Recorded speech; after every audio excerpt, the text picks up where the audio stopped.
Nagtitipid ba kayo at mahal ang magpariban lalo na masakit sa anit? Eto, gawin natin ang aking riban na DIY. Kaya bago mawala itong video na ito, i-share na ninyo ito. Unang-una, i-follow ninyo ako o mag-subscribe po kayo, charorot. O i-follow ninyo ako at ito, i-share ninyo sa inyong wall para naman hindi niyo malimutan at doon kayo manood. Kasi pag hindi ninyo ako i-follow, mawawala ako na parang bula at lalo na hindi ninyo mapanood ulit yung video ko pag hindi niyo ito i-share. Kaya i-share na ninyo at of course naman makabisi maghanda pa kayo ng ballpen at papel para hindi talaga nyo malimutan ang procedure at ang mga sangkap na ginagamit natin. Unang-una, nagpakagod po tayo ng mga lubi mga kabisi. Alam niyo yung lubi sa Bisaya ay coconut po. Ganyan po yung kaguran po ang ginamit dyan, charorot. Ayan, kaya kukuha lang tayo ng 4 kutsara or 4 tablespoon po mga kabisi, 4 na tablespoon. Yan po ang isang sangkap na kailangan natin para pagpa-straight ng ating mga buhok. Iwan ko lang kung sinong makaka-relate sa akin. Noon kasi mga kabisi ay ginunguya lang namin yan at tinlagay sa aming mga buhok. Para ang tinawag namin sa Bisaya yan ay bubuho. Nagbubuho po kami ng mga lubi pero yun po, kailangan maliligo ka po diyan sa sapa.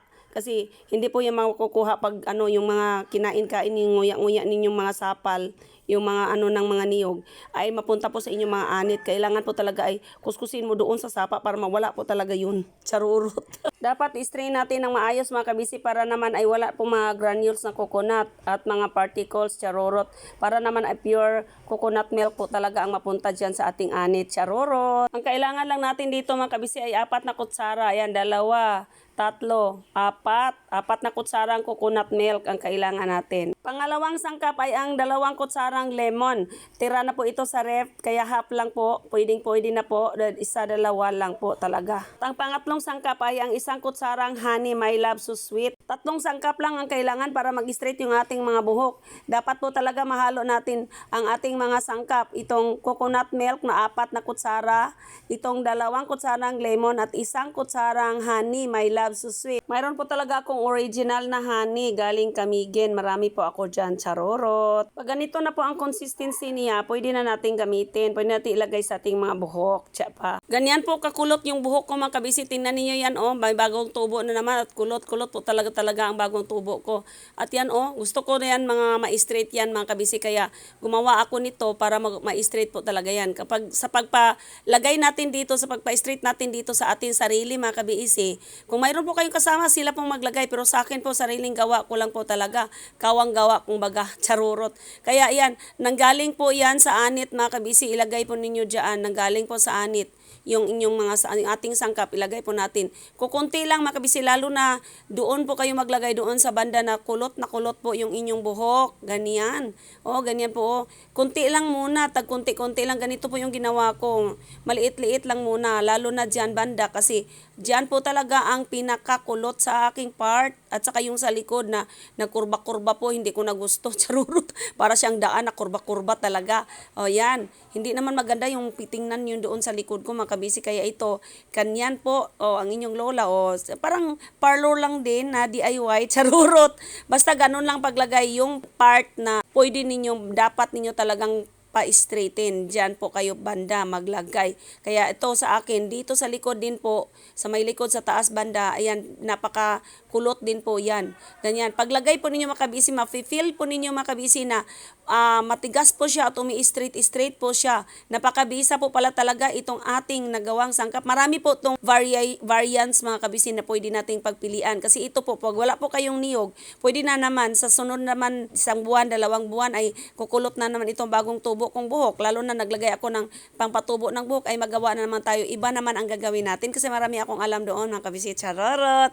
Ang inyong lola ba naman ay lula na, charurot. Kaya kailangan magpaganda tayo. Pagandahin natin ang buong mundo. Di ba? Hindi huwag natin hayaan na unang gumanda ang mga marites. Tayo munang gaganda, charurot. Kasi po ito mga kabisi kasi alam naman natin na si coconut milk talagang maganda yan para sa ating buhok. Alam na natin yan noon, lalo pag kayo hindi po mayaman at mahirap po kayo, ay makakarelate po kayo doon sa bubuho na kinunguya natin, saka natin inalagay sa ating mga buhok. Yan po. Saka yun pong mga ginagamit natin sa lemon at saka sa honey, wala namang problema yun. Kinain naman natin yan at napapaganda yan sa ating mga kalusugan, lalo na pag inumin mo yung honey at lemon. Sa umagang umaga talaga na wala pang laman ang iyong tiyan. Ay lalo pa kaya dito sa ating mabuhok, sa tiyan nga maganda at sa kalusugan nga maganda, lalo pa kaya dito sa ating mabuhok. Charurot mga kabisi. Sa ganun lang mga kabisi, unti-untiin lang ninyo para kayong pang hair strand talaga. Every hair strand ang sabi dito, pero yung ginawa natin ang daming hair strand, sobra pa sa 20. Charurot.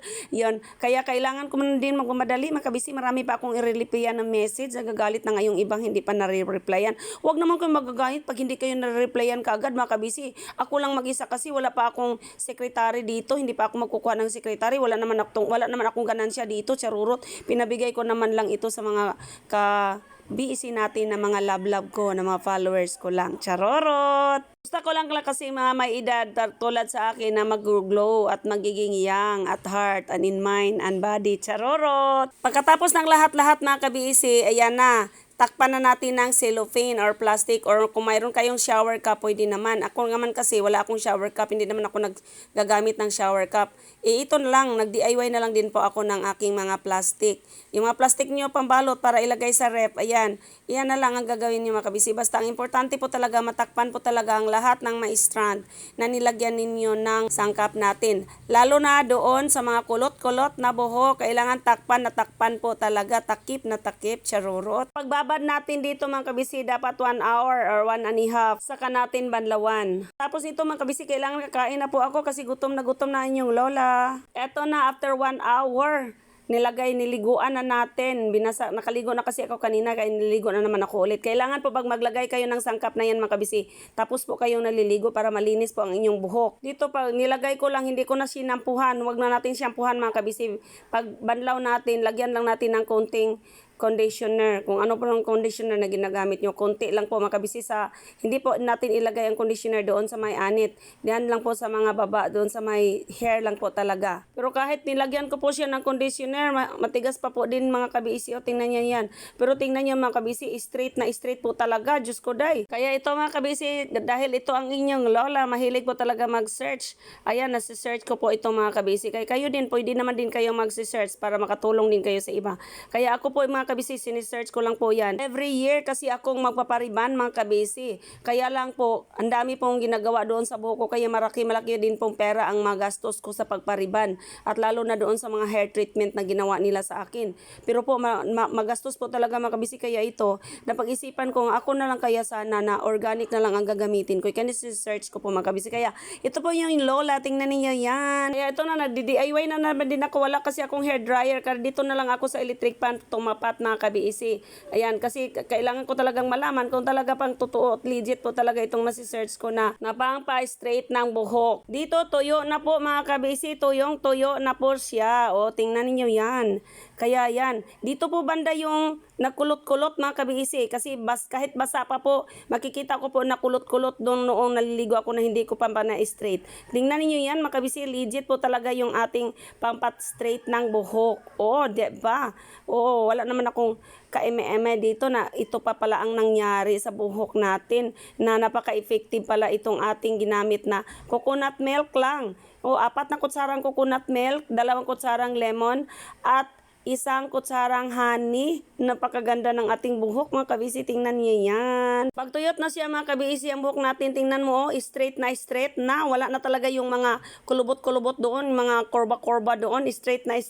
Charorot. Happy ako mga kabisi dahil nakagagawa na naman ako ng reband or straight ng buhok. Wala na naman akong masakit na anit-anit at wala pa akong gasto mga kabisi. Kaya yan po, napakaganda po mga kabisi at love po ko po kayo. Kaya ini-share ko din po yan sa inyo. Kung hindi pa ako nagiging content creator, hindi ko naman ito sinishare Akin lang ito. Kaya yan, love lang po tayo. Kaya glow at young po tayo palagi. Straight na straight yung ating pananaw, ang ating mga pangandoy. Charorot.